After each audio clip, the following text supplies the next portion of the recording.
Hi, I'm Jan Doyle. Welcome to Wyse Talk. I'm so thrilled to have today's guest with us. She's highly accomplished. She's shown at Houston's International Quilt Festival. She's shown at QuiltCon. And unbelievably, she writes a daily blog. I don't know how she does it, but we'll talk to her about it. Frances Arnold, welcome to the show. Thank you so much, Jan. I've been looking forward to this for the last week or so. I'm so glad. It's a joy to have met you this way, and I love your website. But let's just start with the blog. How do you, and I signed up for it, how do you do a daily blog? That's a huge commitment. It is. And there's kind of a little backstory, if I can tell you. Absolutely. In 2006, my husband was invited to spend 2 months at Oxford University as a visiting research professor. And so I decided I was going to go with him. Our kids were out the door, so I could go. And I had all these people say, send me emails and tell me what you did. And my thought was, I don't want to spend my whole trip sending emails. So I said, okay, I'll write a blog and then you can read it or not. You're not going to hurt my feelings if you don't, but it'll be there.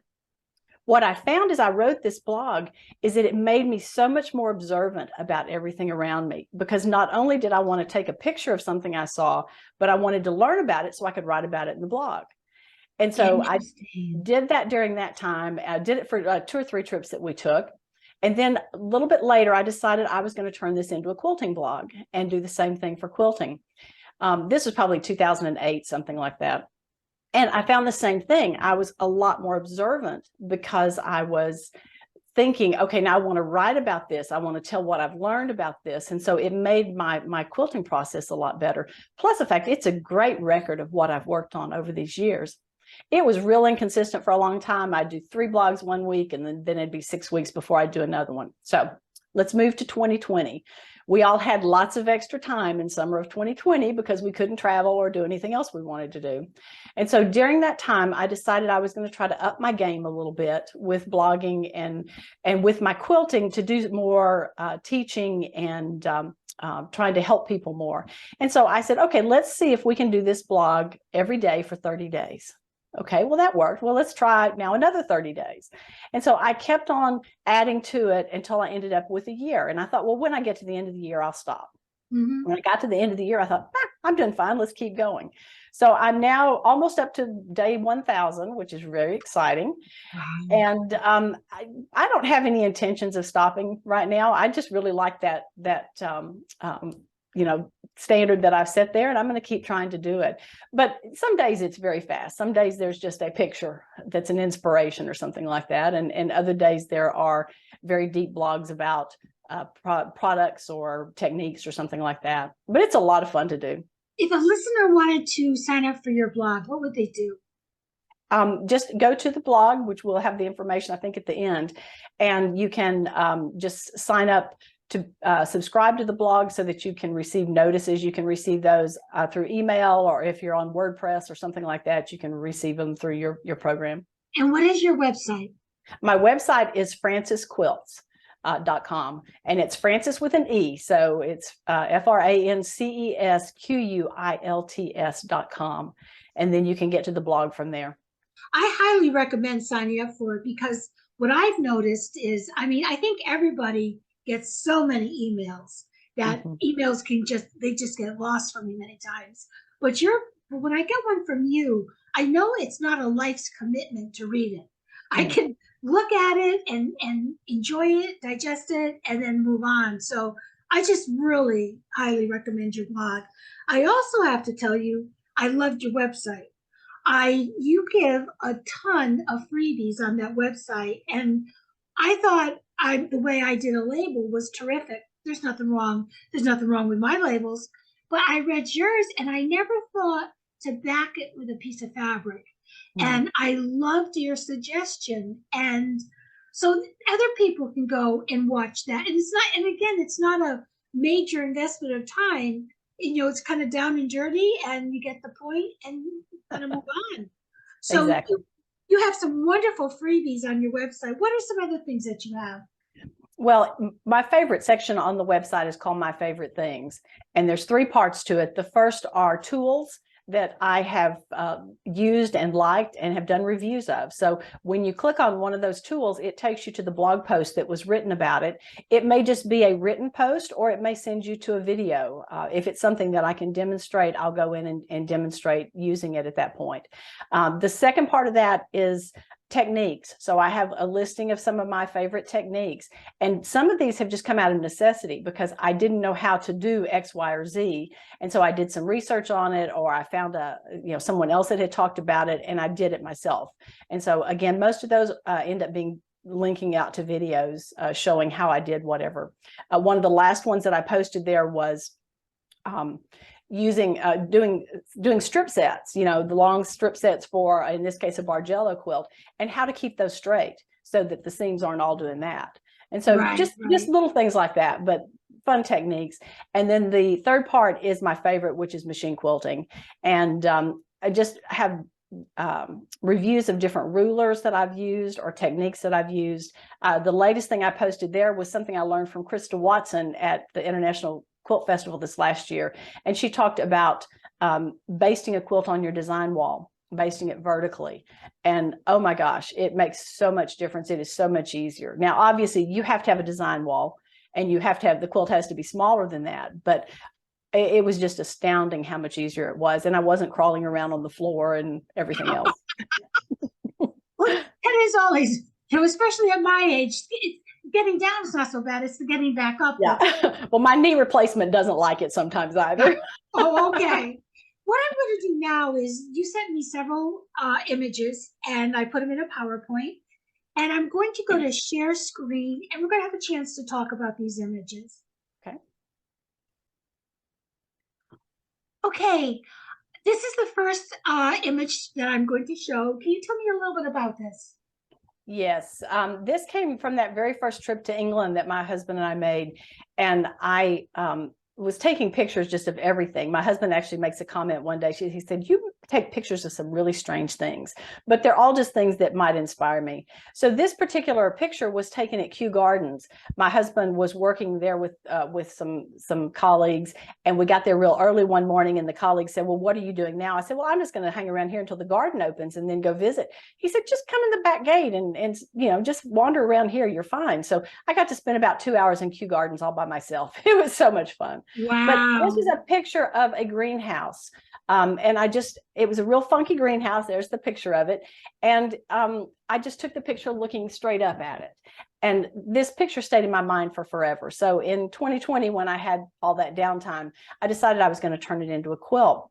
Obviously, the first thing I did was to flip it because it was just too top heavy in the way the picture was. But I thought this quilt was going to take a long time because I really wanted to do those gradations coming in from the side. And I thought I would be doing that fabric myself, picking which fabrics I was going to use. And I happened to see this fabric on my shelf, and I thought, I wonder if that one would work. And it makes that quilt. Okay, this is definitely a case of the fabric making the quilt, and the quilt was so much easier than what I thought it was going to be. But I love it. And a friend of mine, actually, we were showing our show and tell on our guild during COVID, doing it on Zoom.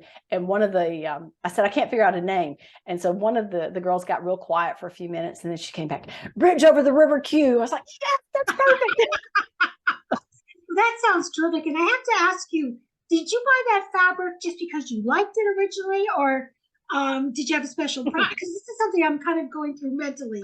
I have so much fabric, but I can be drawn to fabric. What is your philosophy on fabric? I have no idea where that fabric came from. Okay. Over the years, I have been given so much fabric, or I find I go to sales that people are estate sales and things like that. Yes. And I've bought fabric there. And so I just have all this fabric, and it just keeps growing. I mean, I know I'm not buying it right now, but it's not getting any smaller. That's for sure. Yes. Okay. I just was curious because I love ombre fabric. All right. The next image I have is this one. Can you tell us a little bit about this one? I'm also going to before I do, I think I'm going to bring up the picture that was the inspiration for it. Perfect. We were traveling in Porto, Portugal. And if you've ever been to Porto, it is all uphill. It starts with the Doyle River at the bottom, and then it's just straight uphill from there. So everywhere you walk, there are all these stairs that lead up to these little pedestrian streets. And I took this picture on the right of this yellow house, and I just loved it.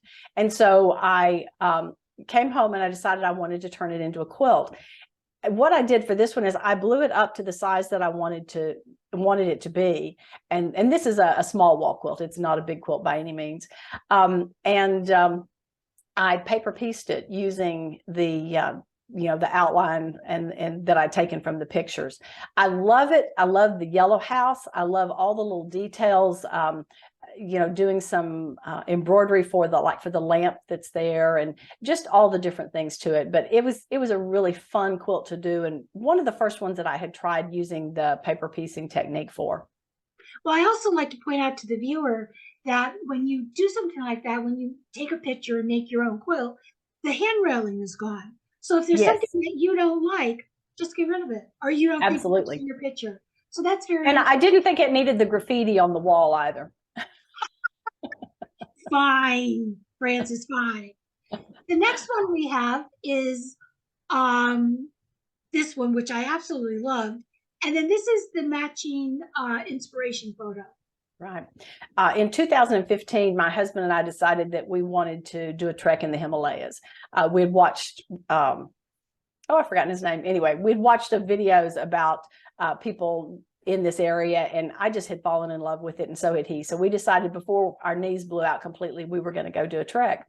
All along this place, we ended up at 16,000 feet at Annapurna Base Camp. And all along this trek, you would see these little stupas, or these little shrines along the way. And most of them were open. And as people would walk along, they would put some rocks or a flower or something in there just to pray to their God that they could make it to on their trek. And almost every one of them had prayer flags of some sort. And that image just really stuck in my mind on this whole trip. So when I came back, I thought, okay, that's what I'm going to try to do. So this quilt, I originally finished it, was so excited about it, put it in my quilt show, a local guild show, and the judge hated it. And I was so disappointed. I was just crestfallen that and what she said is that there wasn't enough contrast between the monument and the background. And I remembered when I put it up on the wall to begin with, I thought, oh, I'm not sure about that, but I was in a hurry. I wanted to get it finished for the show. So I said, it's good enough. So about 2 or 3 weeks later, I kept thinking about what the judge said. And one night I told my husband, okay, I said, I'm going upstairs. I may ruin this quilt, but I'm going to do this. So I went upstairs and I mixed up a milky green paint, and I sponge painted all of that background, all of the grass, just to kind of blend it together more. And then I took some gray and dark and black paints, and I added some highlights to the monument as well. And it made so much difference to how it looked. And this one was actually accepted in 2017, was part of the tactile architecture traveling exhibit. So it hung at Houston and at Chicago as well. But to me, it's just a real fun representation of that trip that we took. And it's really a serendipitous quilt, because there were so many things I thought, oh, well, I'm going to do it this way, and it didn't work that way, or something happened that I wasn't expecting, but it all worked out better than what I was thinking it was going to. Well, which is one thing I love about quilting. Yes. Well, I was just going to mention that it's impressive that you listened to what the judge said and then try to improve it. I'm very involved in photography. And when I enter competitions and I don't agree with the judge, I want to kill the judge. Mm-hmm. That's my take on it. What does he know, or she? And so, but I think it's very interesting that you took what the judge said to heart and you made improvements, and then it got exhibited. So I'm very impressed, and I no longer will say bad things about judges. I'm just saying. Well, I actually met this woman several years ago, and I told her, I said, just to tell you, this is what happened with this quilt. And although I really didn't like what you said about it, you were absolutely right. I know. We hate it when they're right. And I know. It's like your husband being right, Yeah. Or your mother, really. Exactly. So this is the next one. This is the Market Girl. I thought I just showed this first a little bit. Perfect. We were traveling in Pune, India, and I did a tour into the old city of Pune. And just with one person, this gentleman took me on this tour of this area, and it was just so magnificent. And this little girl's name is Mahik, and she was sitting in one of the street vendor areas. She and her mom is just behind her here on this in this picture. And because I'm always looking for designs and things, you know, those strange pictures that I take, I saw the henna tattoos on her arms. And so I asked her, could I take a picture of her arms? And the tattoos are not great. I would imagine maybe her older sister or somebody had been practicing doing the technique. So she held her arms out like this for me to look at and take the picture. And I'd leaned over and I'd cranked the lens down on just her arms. And just before I took the picture, I looked over the camera and I could see her looking up at me with that face. And so I backed the lens up a little bit and took that picture. And it just stuck with me for so long. She's just really iconic to me of that from that area. Yes, But yes. I really didn't think I could do the quilt. I thought, you know, I'm going to make a mess of this. You know, I just don't think I can do it. So one weekend, my husband was going to be gone for the weekend. And I thought, okay, I'm going to go upstairs and I'm going to start on her eyes. If I can do her eyes, I'll keep going. If I can't, I'm just going to say I'm done. And so, well, okay, they worked. Well, how about her face? Could I do that? Could I just continue? And so this whole quilt was done that way, with the idea of, if I couldn't do something at some point, I was going to say, okay, I've had a good ride. I've learned a lot, and that's fine. But this is how the quilt that ended up with. It has tulle over the top of it because I didn't want to quilt around every individual piece of fabric that's there. I put the tulle over the top and then quilted through the tulle. It's my favorite quilt. It really is. And part of that's because I remember that little girl and the picture that I took. And so this was actually in Houston at the International Quilt Festival online show in 2020. Terrific, terrific. Now, is this photo? Is this collage that you do? Yes, yeah, it's fusible collage. Very interesting, very interesting. Now this one, Peacock Pavilion. When I looked at this picture, I really didn't see where the quilt came from. Well, we were in Mysore, India.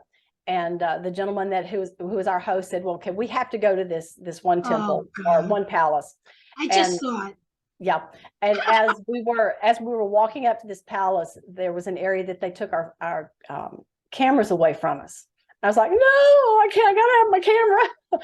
And so we walk into this area, and this picture does not do it justice, but it was absolutely gorgeous with all of the peacocks. In this stained glass. So I just did a little drawing. I'm not an artist in that way at all, but I just did a little drawing, and I went home and I said, okay, I'm going to find it online. I know there's pictures online that I can work from. Well, this was the best picture that I could find.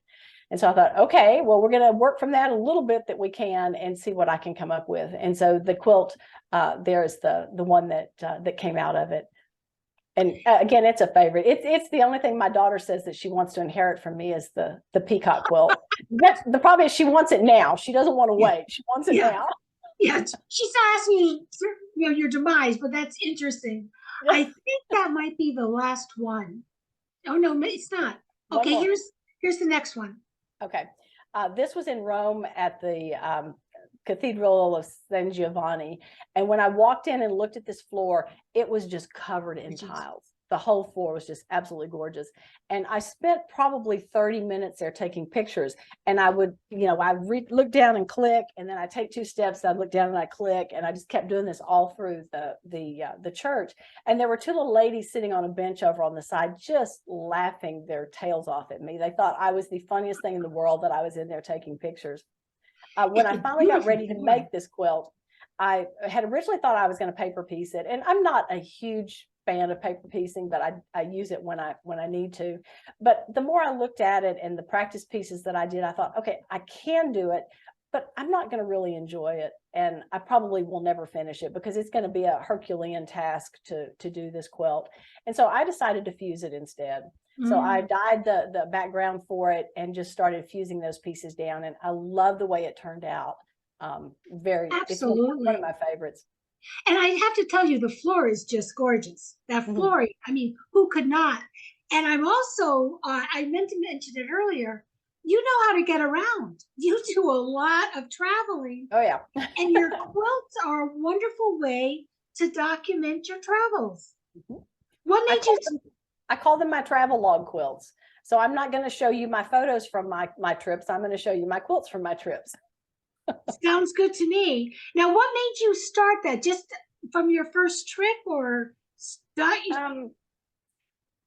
You know, the very first one was a trip to Rome with when my kids were still small and or were with us. And there was a tile on a bathroom that my kids were horrified that I pulled out tracing paper and traced the design of and came home and turned it into a quilt. And I think that's where it started. And it's just grown, you know, as more and more things I've seen that I think, okay, that's inspirational to me. And man, I have so many inspirations. I'll need to live to be 300 to use half of them. Isn't it wonderful to have those thoughts? Absolutely. So that, give me a second. Okay. So having the traveling just broadens your mind, and you look at things differently when you have a camera in your hand. And Absolutely. you obviously have made wonderful, wonderful quilts from your camera, from your travels. Now, we're almost running out of time, but I did want to make sure I mentioned, besides the fantastic blog, besides your wonderful quilts, besides all the freebies you have on your website, you do have something that people, an inexpensive free motion ruler quilting class you would have available. Tell me a little bit about that. All right. It is called Keeping It Straight, 8 Ways to Use a Straight Edge Ruler. When people come to me and say, you know, I want to start ruler quilting, what do I start with? I always say a straight edge ruler. And then their face kind of falls and they say, but can you really do anything with it? So this course is designed to help you start out using a ruler if you've never used one before. And then it has, actually there's more than 8, but I'd already set the title, so it stayed at 8. Just 8 ways to use this. It's doing some designs like a square spiral design. It's using that ruler to quilt in the ditch, which I originally thought, there's no way I can quilt in the ditch with a ruler, but you can. And so it's just several different things like that that are just very easy ways to get into ruler quilting and to use that straight edge ruler. And the course, there's 2.5 hours of video. It's an all video course. When you sign up for it, you have instant access through to it. You can either go through a special Facebook group that I've set up, or it's available on my website in a password protected site. Well, I was very intrigued by it, and God knows I bought a ton of rulers. God knows. I mean, and I haven't really used them, and I haven't used them. And I'm thinking, when I saw that on your website, I was thinking, this is what I need to kind of gently ease me into it in a small increments. And then what I also liked, it's there forever, so that I can go back and use it again. So I'm seriously thinking of purchasing that, because it's not expensive. How much are you charging for that? It's $12.99 for a limited time. There's a $3 off on that. So hopefully I'll keep that around for a little while longer. Oh, good. So it's $9.99. It's not expensive. No, I just have to stop buying fabric. No, that's a deal. That's not going to happen. So would you just tell me again what your contact information is, please? Yes. I am Frances Quilts everywhere you see me. And remember, it's Frances with an E. My maiden name was Swenson's with an I, so that was always very confusing, but it's Frances Quilts with an E. And I'm at francesquilts.com is my website. I'm on Facebook at Frances Quilts. I'm on Instagram at Frances Quilts and YouTube at Frances Quilts. And if I haven't said that enough times, my email is also francesquilts@gmail.com. So that was Frances Quilts. Yes. Yeah. Did you get that done? I'm sorry. I need to say it some more. Well, this has been a lot of fun. I'm going to put some information on a slide after this. So if people want to see it, and people learn various ways. Some people are auditory, some people are visual. Mm-hmm. So I'll have it up on a slide. But this has been delightful, and I hope someday I get to meet you in person. You're absolutely fantastic. Thank you so much. Bye-bye. Bye.